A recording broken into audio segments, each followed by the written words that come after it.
अम्मा जी की कहानियाँ। अरे दिव्या, वो देखो हीरा। अगर ये हीरा मिल गया तो हमारी किस्मत ही बदल जाएगी। देखो तो, ये सच में पानी में तैर रहा है ये हीरा। देखो सुहानी, ये सब देखकर लोभ लालच करना ठीक नहीं। ये हीरा देखो, दिखने में कोई साधारण हीरा नहीं लग रहा है। लगता है किसी का गिर गया होगा या किसी ने यहाँ पर छोड़ा होगा। हमें अपना पानी लेकर घर वापस चलना चाहिए।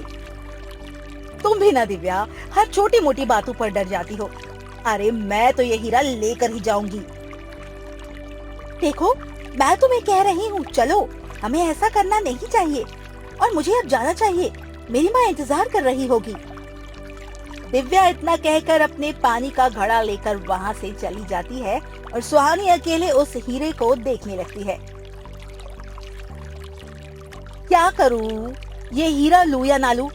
लेकिन दिव्या ने तो मुझे पहले ही डरा दिया है। चलो रहने दो, नहीं लेती हूँ। चलो अब मैं भी पानी भर के जल्दी से चली जाती हूँ अपने घर। सुहानी जैसे ही अपना घड़ा उस तालाब से भरने लगती है, तभी उसका घड़ा अचानक उस हीरे पर गिर जाता है, जिससे कि वो हीरा चूर चूर हो जाता है और अचानक एक तेज नीली रोशनी निकलने लगती है। ये क्या? ये हीरा तो एक मटके से ही टूट गया। तभी उस तेज रोशनी के बीच से अचानक एक विशाल और चमकता हुआ सांप प्रकट होता है। तूने मेरे प्रेम को खत्म किया, अब तेरा सर्वनाश होगा। तुम्हें मेरे कहर से कोई नहीं बचा सकता है। नहीं, एक सांप होकर इंसान की तरह कैसे बातें कर सकता है? और मैंने जो भी कुछ किया जानबूझकर नहीं किया। सुहानी उल्टे पांव वहां से भाग जाती है और डर के मारे अपने घर आ जाती है। अरे, क्या हो गया सुहानी? तुम खाली हाथ आ गई? और पानी का घड़ा कहाँ पर है? अगर मैंने भाई को कुछ भी बताया ना, तो पता नहीं क्या होगा। मुझे ये बात छिपानी ही होगी। कुछ नहीं भाई, बस ऐसे ही मन बहुत घबरा रहा था और पानी का घड़ा टूट गया। अरे, पानी का घड़ा टूट गया तो इसमें घबराने वाली क्या बात है? रहने दो, जाकर आराम कर लो। मैं जाकर पानी ले आता हूँ। अशोक वहाँ से निकल पड़ता है और घने जंगलों से जाने लगता है। तभी वहाँ पर दिव्या आ जाती है। अशोक, देखो मेरी माँ मेरी शादी की बातें कर रही है। चलो ना जल्दी से मुझसे शादी कर लो, ताकि मैं अपनी माँ को बता सकूं तुम मुझे कितना प्रेम करते हो। देखो दिव्या, मैं तुमसे प्रेम तो करता था, लेकिन मैं तुमसे शादी नहीं करना चाहता। इसलिए हट जाओ मेरे रास्ते से और फिर कभी शादी की बात मत करना। पर ऐसा क्यों? मैं तो तुमसे सच्चा प्रेम करती हूँ। फिर तुम मुझसे शादी क्यों नहीं करना चाहते? देखो, मैं इससे आगे तुम्हें कुछ नहीं बता सकता हूँ। बस, मैं तुमसे शादी नहीं करना चाहता तो नहीं करना चाहता। अब इस बात पर मैं बहस नहीं करना चाहता हूँ।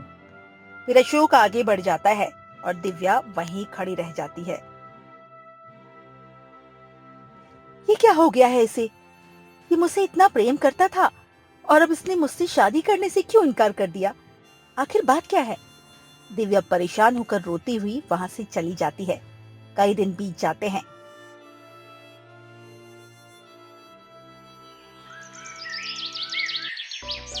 सुहानी को हर जगह सांप दिखाई देने लगता है।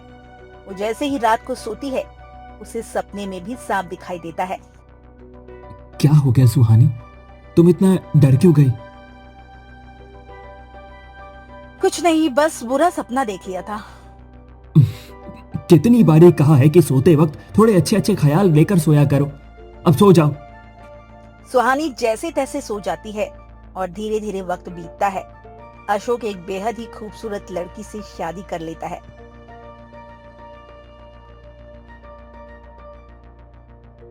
लेकिन शादी की पहली रात ही वो लड़की अचानक गायब हो जाती है। अशोक काफी परेशान हो जाता है। सुहानी, तुमने भाभी को देखा है? वो कहीं दिखाई नहीं दे रही हैं। आखिर वो कहाँ जा सकती हैं? नहीं भैया, मैंने उन्हें तो अभी नहीं देखा। वो शायद आधी रात को घर से बाहर जा रही थी। मैंने सोचा कि वो बाहर टहलने जा रही है, इसीलिए मैंने ध्यान नहीं दिया।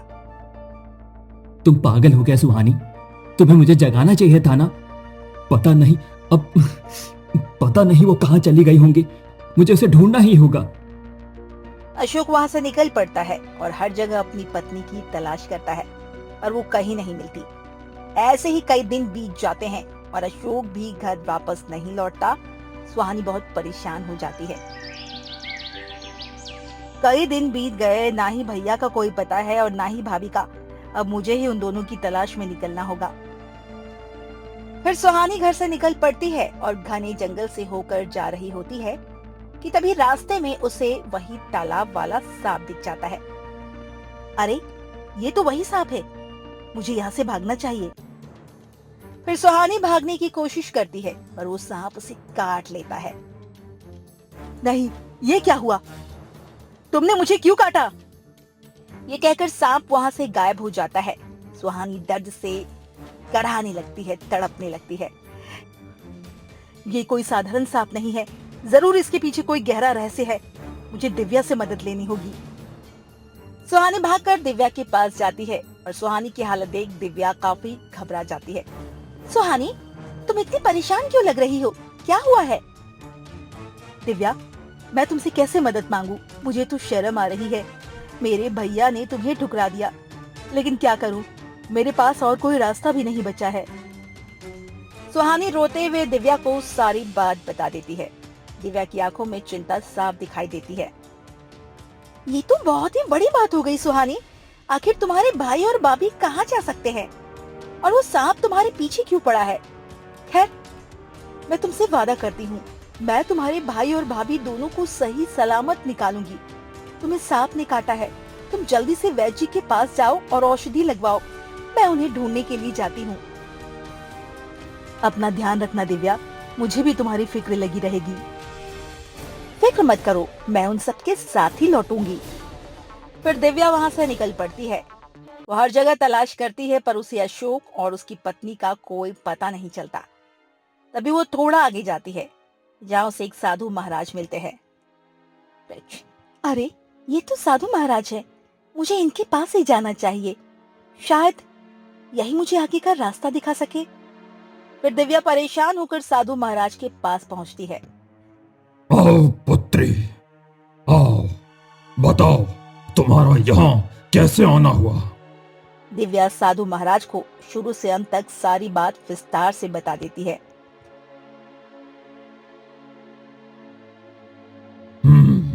यह तो बहुत बुरा हुआ पुत्री। पहले तुम्हें पूरा सच जानना होगा कि आखिर उस सांप का रहस्य क्या है। महाराज, मुझे अशोक और उसकी पत्नी को हर हाल में ढूंढना होगा। भले ही उसने मुझे ठुकरा दिया, पर मैं उसे खतरे में नहीं देख सकती। तो सुनो पुत्री, वो कोई आम इंसान नहीं है। वो एक इच्छाधारी नाग कन्या है जो अपने हीरे के टूटने का बदला ले रही है। इच्छाधारी नाग कन्या? तो अब हम क्या करें महाराज? कोई तो रास्ता होगा जिससे उसे बचाया जा सके। तुम्हें तालाब कुंड की दुनिया में जाना होगा, जहां पर उस इच्छाधारी नागिन ने अशोक को कैद करके रखा है। ठीक है महाराज, मैं उसे बचाने के लिए वहां जाने के लिए तैयार हूँ। पर ध्यान रहे पुत्री, तुम्हारी जान को खतरा भी हो सकता है। वहां कदम कदम पर मौत है, मौत। मैं अशोक से निस्वार्थ प्रेम करती थी। उसे इस तरह तिलमिल करते हुए मरते नहीं देख सकती। मुझे जाना ही होगा। तो जाओ पुत्री, तुम्हें उस तालाब के गहराइयों में उतरना होगा। वही तालाब कुंड का रास्ता है। दिव्या वहां से निकल पड़ती है और तालाब के पानी में समाते हुए तालाब कुंड की रहस्यमय दुनिया में पहुंचती है। वहां सब कुछ बहुत अजीब और डरावना होता है। अरे, ये कैसी दुनिया है? यहाँ तो पेड़ पौधे और रोशनी सब कुछ इतना अलग है। मुझे जल्दी से अशोक को ढूंढना होगा। फिर दिव्या हिम्मत जुटाकर आगे बढ़ती है। तभी उसे सामने सांपों का एक विशाल महल दिखता है, जिसके द्वार पर सांपों के बड़े बड़े चेहरे बने होते हैं। ये तो सच में सांपों का महल है। जरूर उसने अशोक को इसी के अंदर कैद करके रखा होगा। मुझे चुपके से अंदर जाना होगा। फिर दिव्या रात के अंधेरे में चोरी छिपे महल के अंदर दाखिल होती है। महल की दीवारों से अजीब सी आवाजें आ रही होती है, जिससे दिव्या डर जाती है। तभी उसे एक जानी पहचानी आवाज सुनाई देती है। बचाओ, बचाओ, मुझे यहाँ से बाहर निकालो। कोई है, कोई है जो मुझे इस कैद से छुड़ा सके। छोड़ दो मुझे, छोड़ दो मुझे। ये तो अशोक की आवाज है। दिव्या आवाज का पीछा करते हुए एक अंधेरे कक्ष में पहुंचती है, जहां अशोक जंजीरों में जकड़ा हुआ तड़प रहा होता है। अशोक, तुम इस हालत में, आखिर किसने तुम्हें यहाँ कैद किया? दिव्या, दिव्या तुम यहाँ, मुझे बचाओ दिव्या, मुझे यहाँ से बाहर निकालो दिव्या। घबराओ मत, मैं तुम्हें यहाँ से आजाद करने आई हूँ। रुको, मैं जल्दी से ये जंजीर खोल देती हूँ। फिर दिव्या जंजीरें खोलने की कोशिश करती है। तभी अचानक पीछे से वही इच्छाधारी नागिन आ जाती है और अपनी जादुई शक्ति से दिव्या को घसीटते हुए कमरे से बाहर ले आती है। तुम यहाँ कैसे आई, और तुम्हारी इतनी हिम्मत कि तुम मेरे कैदी को छुड़ाओ? दिव्या जब गौर से उस नागिन का चेहरा देखती है तो उसके होश उड़ जाते हैं। क्या तुम तो मेरी बड़ी बहन सुरभि जैसी दिख रही हो। ये कैसे हो सकता है? नहीं, मैं कोई सपना देख रही हूँ। तुम बिल्कुल ठीक कह रही हो दिव्या, मैं तुम्हारी बड़ी बहन सुरभि ही हूँ। पर तुम जो कुछ भी देख रही हो ये सब हकीकत है, ना कोई सपना। पर दीदी, ये सब कैसे हुआ? आप एक नागिन और ये प्रतिशोध? तुम्हें पूरा सच जानना होगा दिव्या। यह उस समय की बात है जब मैं इस तालाब के किनारे एक दिन नागराज से बहुत प्रेम भरी बातें कर रही थी। तालाब का किनारा जहाँ सुरभि और नागराज साथ बैठे प्यार भरी बातें कर रहे थे। क्या हमारा ये प्रेम ऐसे ही बना रहेगा? मुझे डर लगता है कि समाज हमें अलग ना कर दे। तुम चिंता मत करो सुरभि, मेरा प्रेम इस तालाब के गहराइयों जैसा अटल है। मैं जल्दी तुम्हें अपने लोग ले जाऊंगा। और फिर ये तो है, आप मुझसे बहुत प्रेम करते हैं और मैं भी आपसे बहुत प्रेम करती हूँ। तभी तो हम दो दुनिया की सीमा लांघकर एक दूसरे से इतना प्रेम कर बैठे। दोनों बहुत देर तक बातें करते हैं।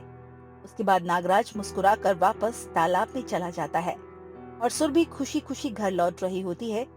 तभी रास्ते में अशोक उसे रोक लेता है। सुरभि, सुरभि, मैं तुमसे बहुत प्रेम करता हूँ। मैं तुम्हें अपनी पत्नी बनाना चाहता हूँ।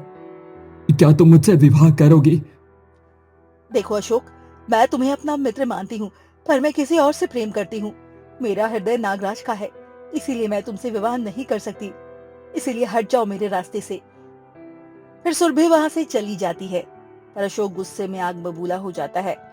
कुछ दिनों बाद सुरभि नागराज से विवाह करके तालाब लोग चली जाती है। जब अशोक को ये पता चलता है तो वो प्रतिशोध की आग में जलने लगता है। उसने मुझे ठुकरा कर एक नागराज को अपना पति चुना। अब मैं उससे बदला लेकर ही रहूंगा। अब देखो सुरभि, मैं तुम्हारे साथ क्या करने वाला हूँ। तुमने क्या सोचा था? मेरा प्रेम ठुकरा कर तुम अपने प्रेम के साथ खुशी पूर्वक रह सकती हो? ऐसा कभी नहीं होगा। फिर अशोक एक तांत्रिक के पास पहुंच जाता है। तांत्रिक जी, उस नागराज ने मेरी सुरभि को मुझसे छीन लिया है। उसे रास्ते से हटा दो। मैं सुरभि को हर हाल में पाना चाहता हूँ। अगर तुम उसे खत्म करना चाहते हो तो उसे दिव्य हीरे में बदलना होगा। क्या तुम तैयार हो? मैं कुछ भी करने के लिए तैयार हूँ। अशोक और तांत्रिक तालाब कुंड पहुंचते हैं, जहां सुरभि और नागराज प्रेम में मगन होते हैं। नागराज कुछ समझा पाता उससे पहले ही तांत्रिक अपने मंत्रों से नागराज पर वार करता है और उसे एक नीले हीरे में बदल देता है। सुरभि पागलों की तरह रोने और गिड़गिड़ाने लगती है। ये आपने क्या किया? मेरे पति को पत्थर बना दिया। अशोक, ये तुमने बहुत गलत किया। तुमने मुझे ठुकराने से पहले सोचना चाहिए था। अगर तुमने मुझे अपना लिया होता तो आज तुम्हारे पति को यह हीरा नहीं बनना पड़ता। ये बिल्कुल सच कह रहा है। मेरा भी बदला था, इसीलिए मैं भी यहाँ तक आने के लिए तैयार हो गया था। तुम लोगों को नरक में भी जगह नहीं मिलेगी।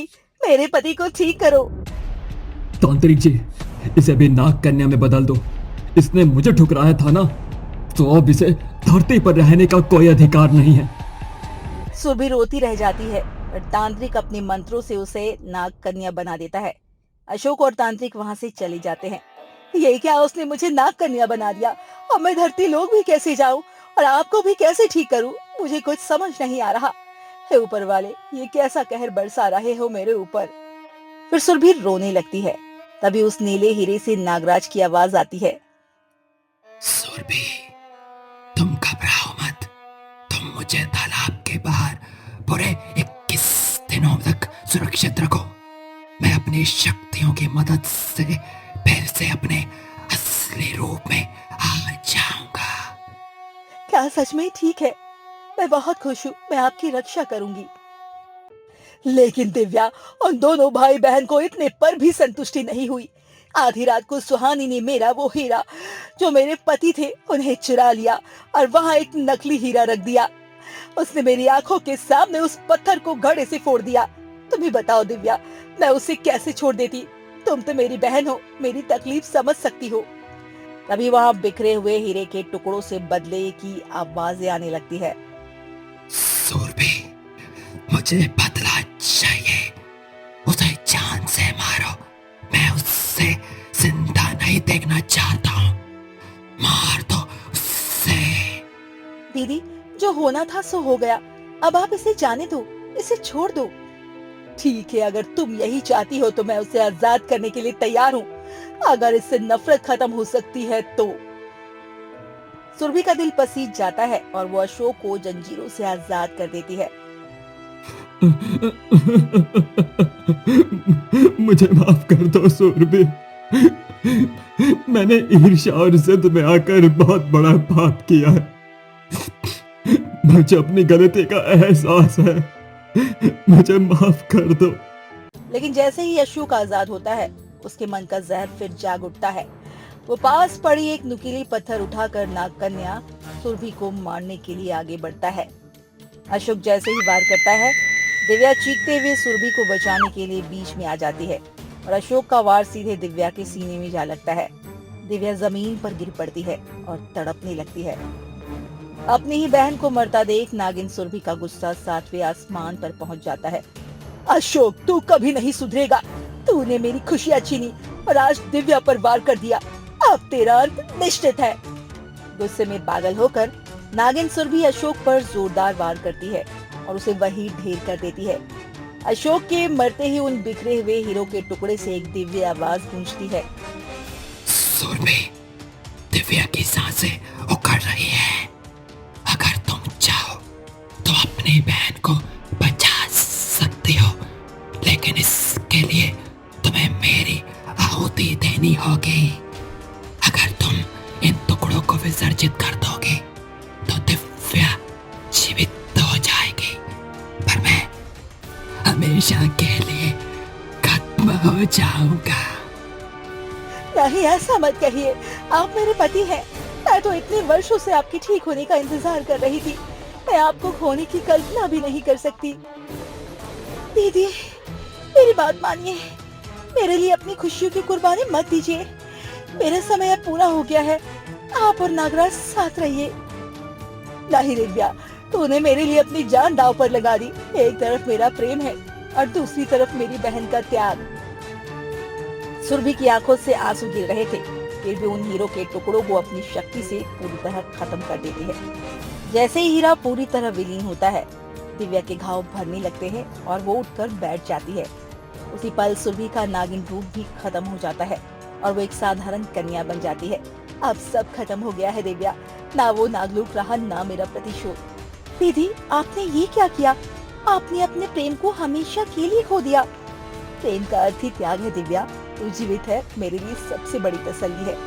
अब हम वापस अपनी दुनिया में चलेंगे। सुरभि अब एक आम कन्या के रूप में दिव्या के साथ तालाब से बाहर आती है। तभी झाड़ियों के पीछे से किसी की कराहने की आवाज आती है। दोनों बहनें सहम जाती है और रुककर सुनने लगती है। अरे, इतनी सुनसान जगह पर ये कराहने की आवाज कहाँ से आ रही है? आवाज तो यहीं से पास आ रही है। चलो चलकर देखते हैं। फिर दोनों बहनें सावधानी से झाड़ियों के पीछे जाकर देखती है। वहां दो राजकुमार अधमरी हालत में पड़े होते हैं। उन्हें देखकर दोनों घबरा जाती है। अरे ये तो राजकुमार लग रहे हैं और इतनी बुरी तरह घायल हैं। लगता है किसी दुश्मन ने इन पर हमला करके इन्हें मरने के लिए यहाँ फेंक दिया है। हमें इन्हें बचाना होगा। अगर हम इन्हें गांव ले गए तो सबको पता चल जाएगा और इनकी जान को फिर से खतरा हो सकता है। हमें यही जंगल में एक झोपड़ी बनाकर इन्हें सबसे छुपा कर रखना होगा और उनका इलाज करना होगा। तुम ठीक कहती हो दिव्या, किसी को इनके यहाँ आने की भनक भी नहीं लगनी चाहिए। फिर दोनों बहनें कड़ी मेहनत करके वहीं एक सुरक्षित झोपड़ी बनाती है और उन दोनों राजकुमारों की सेवा में जुट जाती है।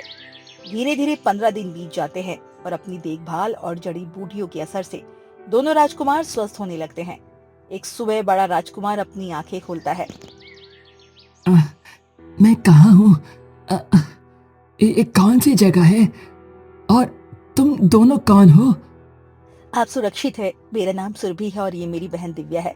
हमने आपको 15 दिन पहले घायल स्थिति में पाया था, तब से आप यही हमारी झोपड़ी में हैं। तुम्हारा बहुत बहुत धन्यवाद। मैं वीर हूँ और ये मेरे बड़े भाई आर्यन हैं। हमारे दुश्मन राज्य के राजा ने हमें मित्रता का ढोंग कर विवाह पर आमंत्रित किया था और धोखे से हमला कर हमें यहाँ फेंक दिया था। आज तुम दोनों ने हमारी जान बचाई है, इसीलिए अब तुम्हें हमारे साथ राजमहल चलना होगा। फिर दोनों बहनें पहले तो मना करती है, पर राजकुमारों के बहुत आग्रह करने पर वे उनके साथ राजमहल पहुंच जाती है। राजा अपने बेटे को जीवित देखकर फूला नहीं समाता। पिताजी, इन दोनों बहनों ने अपनी जान जोखिम में डालकर और समाज की परवाह किए बिना 15 दिनों तक हमारी सेवा की है और हमें नया जीवन दिया है। मैं तुम दोनों का आभारी हूं। तुम दोनों ने हमारे उत्तराधिकारियों की रक्षा की है। तुम दोनों गरीब हो सकते हो, पर तुम्हारा दिल बहुत बड़ा है। बिना किसी स्वार्थ और अपनी इज्जत की फिक्र किए तुमने अजनबियों की मदद की है। तुमसे अच्छी बहुएं हमारे राज्य को नहीं मिल सकती। पर महाराज, मैं पहले से शादीशुदा हूँ। मेरा पति इस दुनिया में नहीं है। मुझे उससे कोई फर्क नहीं पड़ता। तुमने मेरी जान बचाई है तो पत्नी के रूप में मुझे मंजूर है, इससे कोई आपत्ति नहीं है। कुछ दिनों में दोनों बहनों की धूमधाम से विवाह संपन्न होता है। वहीं दूसरी तरफ जब सुहानी को ये पता चलता है कि दिव्या और सुरभि अब महारानी बन गई है, तो वो जलन और गुस्से से आग बबूला हो जाती है। उन दोनों के इतनी हिम्मत! वे राजमहल में ऐश करे और मैं यहाँ तड़पू। आज मैं खुद अपने हाथों से उन दोनों का अंत कर दूंगी। उसने मेरे भाई को खत्म कर दिया और अब खुद की जिंदगी चाहिए। सुहानी खंजर लेकर महल की ओर निकलती है। तभी अचानक रास्ते में नागराज की दिव्य आत्मा प्रकट हो जाती है। सुहानी उन्हें देखकर डर से कांपने लगती है। रुक जा लालची, तेरी हिम्मत कैसे हुई उन पर वार करने की? मैं भले ही मर चुका हूँ, पर मेरा प्रेम और मेरी शक्ति हमेशा सुरभि रक्षा करेगी। जब जब उस पर या उसकी बहन पर आ जाएगी, मैं उस जड़ को ही खत्म कर दूंगा जिसने बुरा करने का सोचा है। नागराज की आत्मा अपनी शक्तियों से एक तेज प्रहार करती है और सुहानी को वही खत्म कर देती है। बुराई का अंत हमेशा बुरा ही होता है। अब सुरभि की और